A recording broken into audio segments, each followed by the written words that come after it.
trouble, and Wasfi said if I leave, I'll be fired.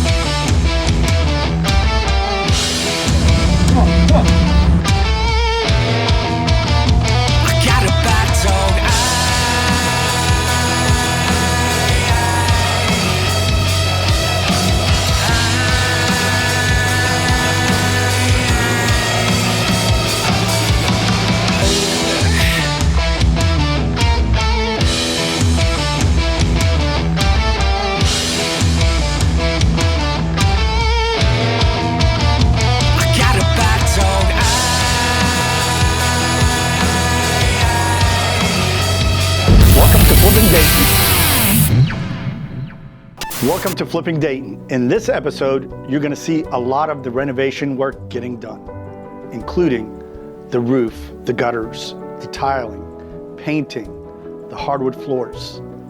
And there's going to be a little bit of fun, a little bit of drama, and lots of work getting done.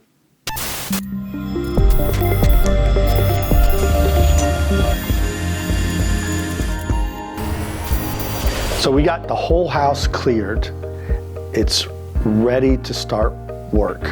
The first thing we have to do is the drywall, the electrical, some of the painting, the roof, and the gutters. Stay tuned for Flipping Dayton. Wasfi Samaan, concert promoter and business owner, turned into realtor. This is an access panel. What is it for?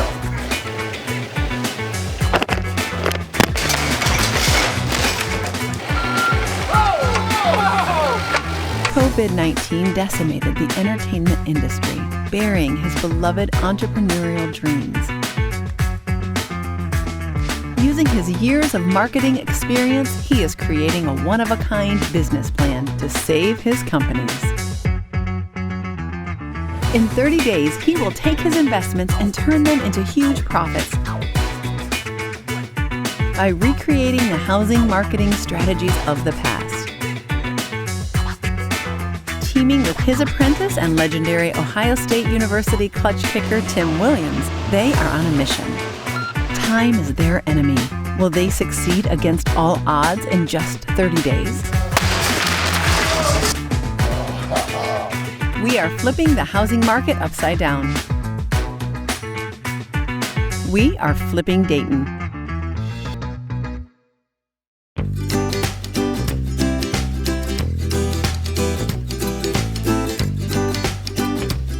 What's up, everybody? I'm back here. It's getting crunch time. I'm in a meeting with the electrician. He tells me I'm going to need more work than anticipated due to getting the house up to code because I took out the pre-existing sheetrock that was there. So this changes the game a little bit. So hopefully it's not too bad and I just don't go over budget. So let's go see. Chad, the electrician. So,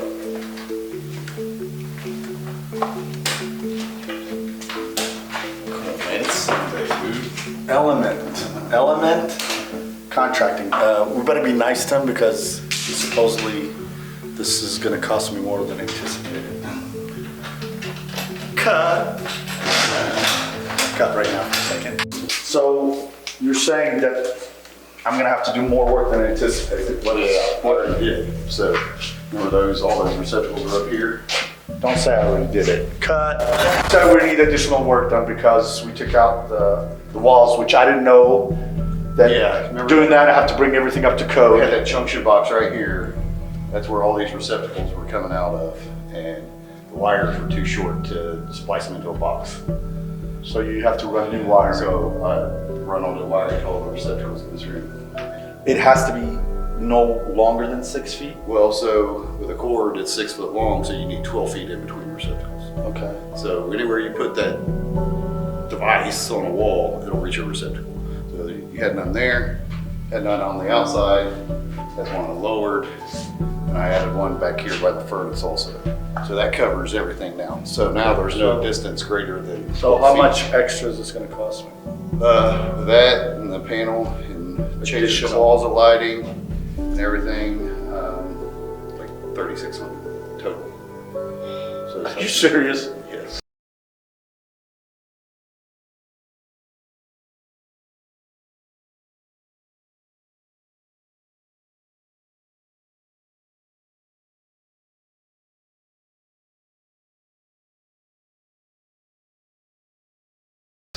Chad. What is it, 3,600?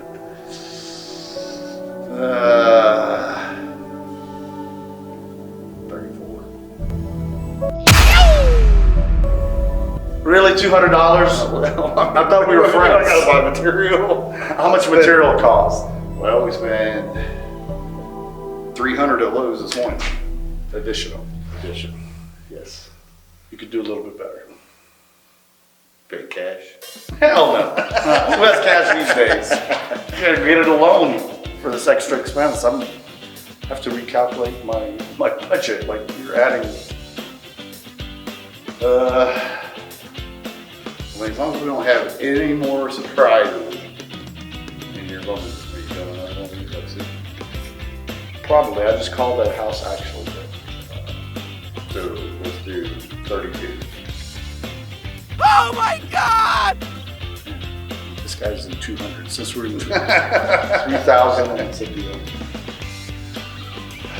Okay, as long as I get to do the next one. I don't care what Charlie says about it. Yeah, I'm sure. Or what you say so much about Charlie. Yeah. So Charlie always says, "What Chad say about me this time?" Charlie's always like, can you go to my house and fix this one thing and never charge me for it? Yes. You're really limited on where you can put a can light. Right. Well, with these, you don't have to worry about that, even if it's right in between the floor joists. Like, come in here, I'll show you. This is, remember the closet I said, well, I have to use it.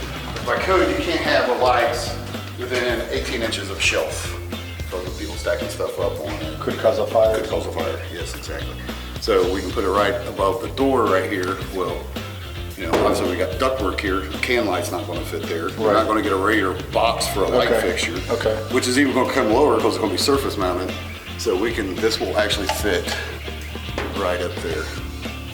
So let's say drywall is existing here. Yeah, so how big of a hole do we need to I'll cut? cut a 6-inch hole.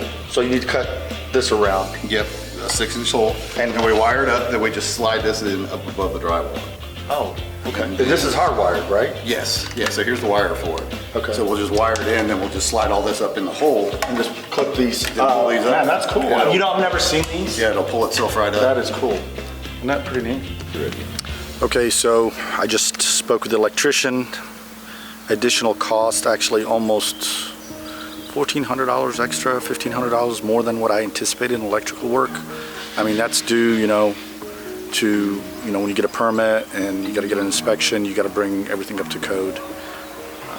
I can't help it, but negotiated a little bit, $600 price, but, a lot of people won't negotiate it. They're just scared to negotiate, which you shouldn't be scared. And the more you do it, the more comfortable you get with it. If you noticed, I said, you can do better.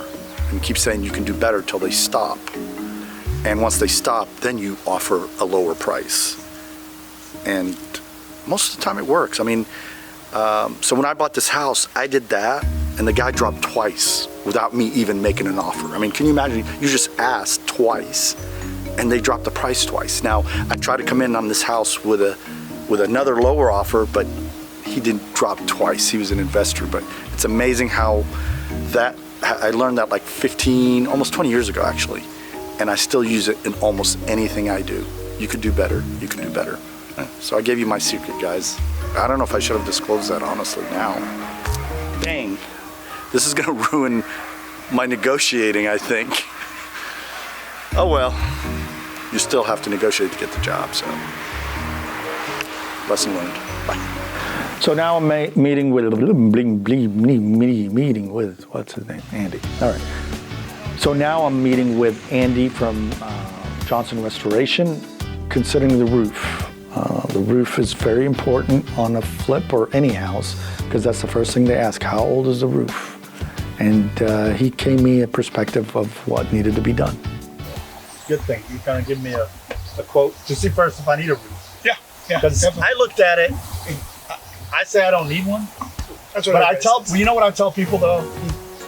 Now that I'm a realtor, especially, you need to get an expert because really just looking at it, you can't tell if you need it. Definitely. Yeah, absolutely. So what are you looking for when you're looking at this roof? I mean, just general wear and tear, age, condition. You know, are there still granulars intact? What's a granule? Granules are the limestone stones that are actually applied to the asphalt, which gives us the effect. Okay. So it's made up of 7 stones, primarily limestone. It's also what gives it its color. But it reflects the sun away. I learned a new word. Yeah. Granule. Granules. Granules. And you'll see them. And it's a little wet up there too, so it might be a little slippery. So, And I'm wearing dress shoes. you're wearing the perfect shoes for that. I might, you know what I'm gonna do? No, I don't know if it's hot enough. I was gonna say take off my shoes and go barefoot. I wouldn't recommend that. I wouldn't recommend that. That's like walking on hot coals. Let me grab my ladder. All right.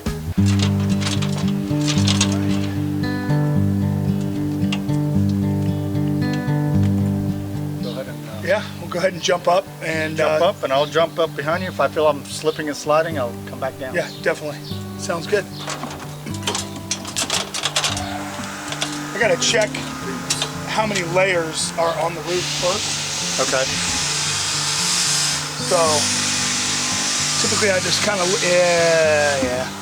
See, so you always have to check how many layers are on the roof because if there's more than one, unfortunately, more work removing it, more weight to dispose of and recycle, and it's more work in general. So typically when there's 2 layers, the second layer is going to come off like little potato chips, and it's kind of a labor mess. So in this case, there are. One will come off easy. Yeah, it's the second layer that'll be more problematic. So in this case, there are 2 layers. Okay. Do this. I guess it's my own roof. I could do it. Oh, sure won't get us with this. I can do whatever I want, right? Shoes and boots on a roof. You know what? I'm wearing roofer shoes, which are Jordans, Actually, because they're flat. Actually, you know, since this is coarse, this is actually not bad. Yeah. All right. How's it look? What do you think? It's in pretty rough shape. Why do you say that? Well, like if you look here, see this right here. So you've got where the shingle is breaking down. So unfortunately, this roof is long overdue. See here, you can see. Even though it's not every single one is not like that. Right, but see, so this applique layer, the second layer, which gives it its dimension, is in better shape. But what we're concerned with is this base layer here. And when the asphalt so when we lose the granules, now the asphalt fiberglass mat is vulnerable to UV rays. So what happens is the UV rays start to cook that, and they break down the asphalt. So now we can see the fiberglass fibers in here. Okay. Is this And all so- damage mainly caused by the sun? Not by hard rain? I just at a glance, I can see multiple reasons why you're looking at this condition. What initially was blistering has now popped open into full fiberglass exposure, and this is what's going to reduce the ability to shed water and or fail. That is actually supposed to be a shingle over ridge vent. Essentially what that means is it's a ridge vent. We need ventilation on our roof to help that roof cool down. It's going to keep the interior of the home cooler. It's going to allow the attic space to breathe. If the attic space can't breathe, now we're cooking the shingles from 2 sides. Okay. So we've got an extremely hot attic full of air, which is not only going to make your home hot, but it's going to keep those shingles hotter longer, again, leading back to deterioration. If you look down inside one of these holes, Oh, wow. look at that. Look what's there. Ridge cap shingles, which means this attic is not ventilating through this ridge cap at all, which means It's supposed to be ventilated. What's the purpose? what's the point? I'll tell you what happened here. The guy sold the customer ridge vent because it's the new best technology, and he slapped it right over the top of the roof. He probably charged them over $1,000 for this upgrade, and he didn't even do what he was supposed to. Sad. After Andy took a look at the roof, he definitely said that it needs to be changed, and we met to discuss what kind of roof we're going to put on and how much I'm willing to spend on the new roof. So right now we are getting ready to drywall, but of course we got to get a permit to get our electrical. So I just called the city to make sure if I need to have plans or not to install can lights. So she's gonna call me back. Hopefully I don't. If I do, then I have to get someone to draw up plans of what we're gonna do to show the city. So hopefully that doesn't happen, because that could add $1,000 probably. This junction box has to be accessible, so you'll have to put a plate in the ceiling, or you can rewire this, or you don't have to do that. This stuff here, Chad Smith, okay, can't have that. Of course. You know, I didn't know if you knew that. Yeah, what is that?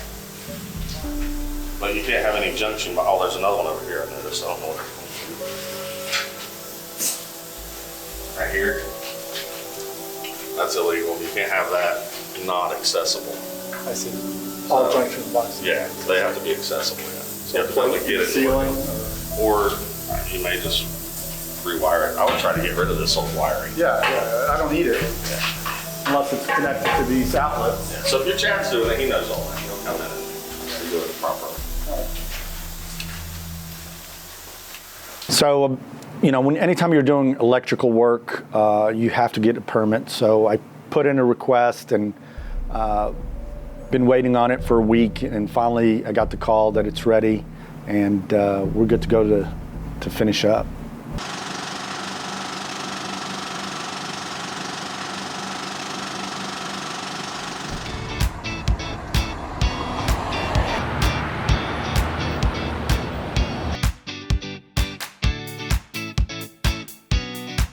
So today, Samuel Ray Holmes, Todd's Earnhardt's guys came in, Larry and Kyle, and we kind of did a little walkthrough on, where we're gonna drywall and all that good stuff, and they're ready to get to work.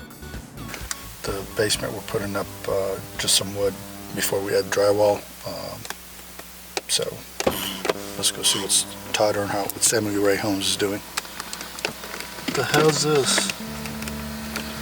Shit, there's water coming out in the streets. I don't know where that's from. I hope it's not from my place. Coming up from the top somewhere. Somebody's got either a busted pipe or something. I'm just glad it's not my place. Gosh. Like one thing after the other.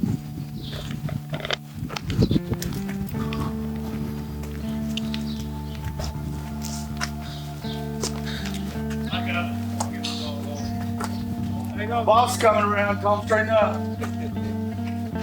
Oh my God. They got you. Oh yeah. They brought in the 18. They brought the 18. enforcement. Still not done? How long you been here? I figured y'all be done. You've been here for 2 hours. I just got here at 9. Somebody said, "Oh, I gotta go get material." Wait, is he recording this? Yeah, it's good stuff. Yeah, it's part of the show. Where's Earnhardt at? He's went to go talk to somebody Mason and get us some more tap. Clark and a couple of the guys that were working in the basement thought I should tear this big red brick wall down. You would think that it was cosmetic, it would be simple. Of course, I went and tried to do it with a sledgehammer, and it wouldn't budge. I don't know why. Yeah. This is a bad boy. Dang, this is not going to be easy to take down. I think Clark might be able to, but this thing is... I think we're leaving it. This boy's not coming down as easy as you think. I hit a sledge to it. It wouldn't budge, and then I decided I'll just keep it. But Clark was too late. He already hit one end and nicked it out. So I knew that I'd have to cover that wall up. Finish up some furring along the basement walls, get the drywall hung, and installing some new walls. And as any project goes, something always happens that will cost you money. While we're in there, they're working in the basement. I think it was Kyle that clipped a wire. He was trying to cut a piece of framing, and he clipped the wire, and I was like, are you serious? Like, what happened? I thought it was just a breaker kicked, which it did, but he clipped the wire. So luckily, the electrician had added extra wire in there that we were able to fix it without a lot of major costs. But it did cost. I mean, those guys had to stop what they're doing. That costs money, and rewiring it, that costs money. Oh well, it happens. We'll be here. Keep up the good work. Don't tear it. We'll be here. Yeah, I'll try to restrain him. I'll fuck up as soon as you get- I left his leash. You make for good TV. You help the show out. I left his leash in the car, so I'll go get it. There we go. There we go again. You got it all four Got it. Go again. You mentioned leashes. I don't want back on that. All right, guys. See you. Bye.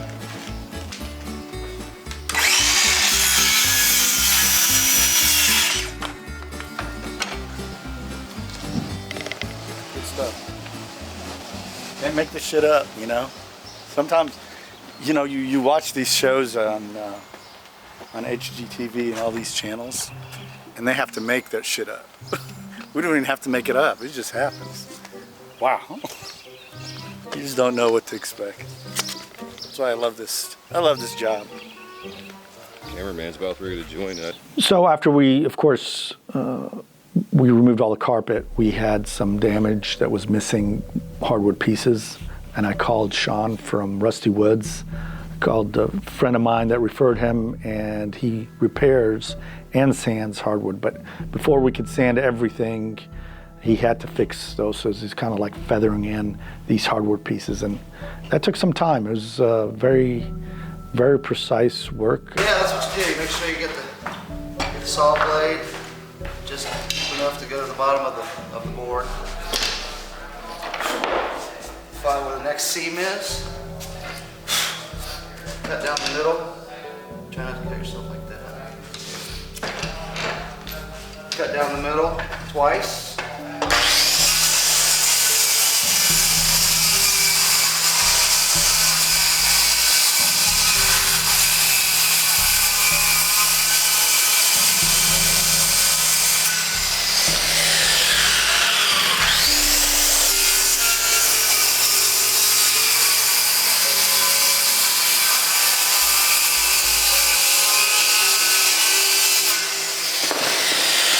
Same way you would do a repair. If you were to fix a board in the middle of the floor, cut out the middle so you can pull it out, and then it won't splinter the boards next to it.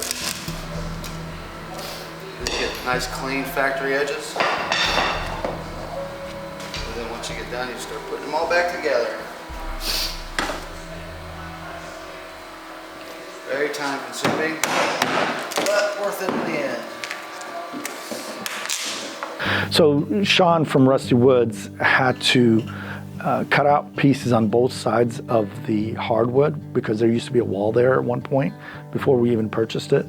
And once he cut out those pieces, he was able to place new, fresh pieces of hardwood that he just kind of put it in like a puzzle, like a jigsaw puzzle. How's it going there, brother? That's a tedious work, isn't it? Like Yeah.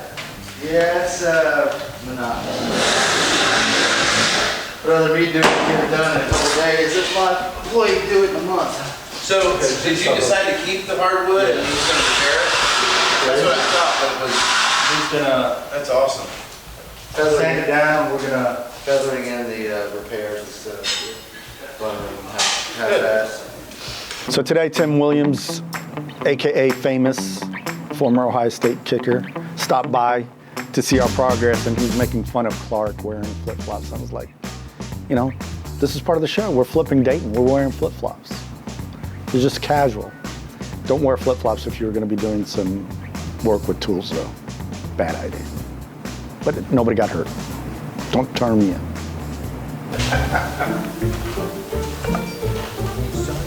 Clark and flip-flops getting it done. Gotta get it done, buddy. OSHA regulation right there. These are also approval shoes right here. Steel-toed sandals. Steel-toed sandal. It's the least awesome part about blowing. So I've been calling around to get contractors, drywall guys. My gosh, every single contractor friend of mine is 3 to 4 weeks, some even farther out. I could not find a single contractor.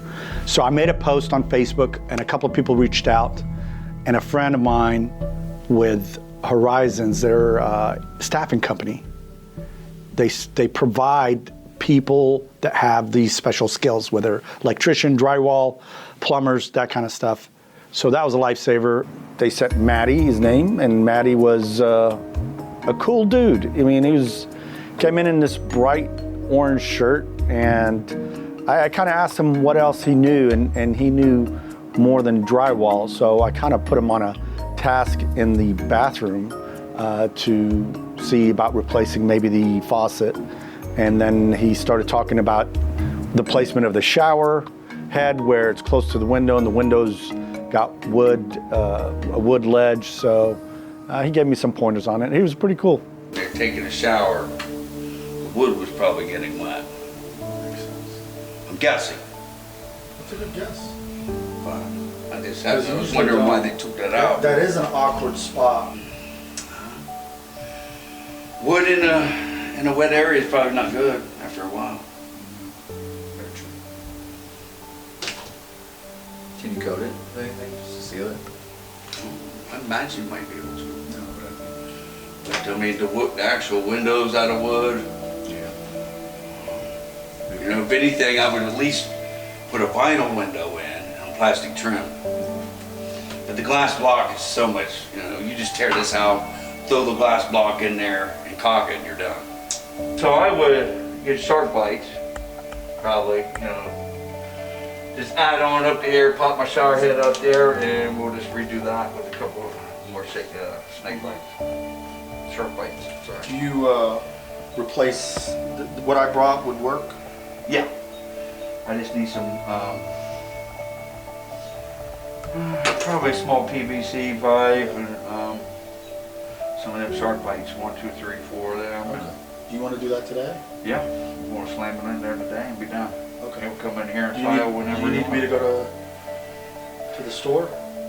Oh, I'm gonna go. You'll go? That way I need to, You'll know what to get? yeah. Just bring my receipt and Yeah, you want me to go? I'll bring your receipt. Just bring my receipt. Sounds good, Yes, man. sir. You know what you're doing. So through all the chaos that's happening in the house, you've got all these contractors working at the same time. You try not to make sure that nobody's walking over each other and causing them to be counterproductive. But Sean from Rusty Woods was putting the hardwood together, where it was missing pieces, and he was finishing that up so he can start doing at least the first sanding. We're gonna be ready, hopefully, to finish this floor so we can get it to sand. And then the painters want to come in, knock out the walls and the trim real quick before he actually does the final coat. So let's see what Sean's up to. What's up, Sean? What's going on, buddy? How's it going? Almost done. Almost done. Are you gonna be done by tomorrow? I will be done by Monday. Monday. Yep. I thought you told me you're gonna be done tomorrow. I could be done right now, but I'm not gonna be done and make it look good until Monday. I have fingers coming along. Well, they're gonna have the day off. Seriously? Yeah. If you want it done right, it'll be till Monday. You're fucking with me, aren't you? Nope. Serious? I am not. Dude, Sean, I have 4 painters coming tomorrow now. Well, then they'll have to paint everything except this room. Well, you got look at all the dust going on. You're not gonna have this cleaned up. You told me you'd be done the next day. I scheduled the painters. Seriously, I scheduled the painters. I will be done on Monday. Possibly Tuesday. You're putting me in a bind and finishing in 30 days. You know that. I I'm sorry. Just sorry. Don't have to. Is it?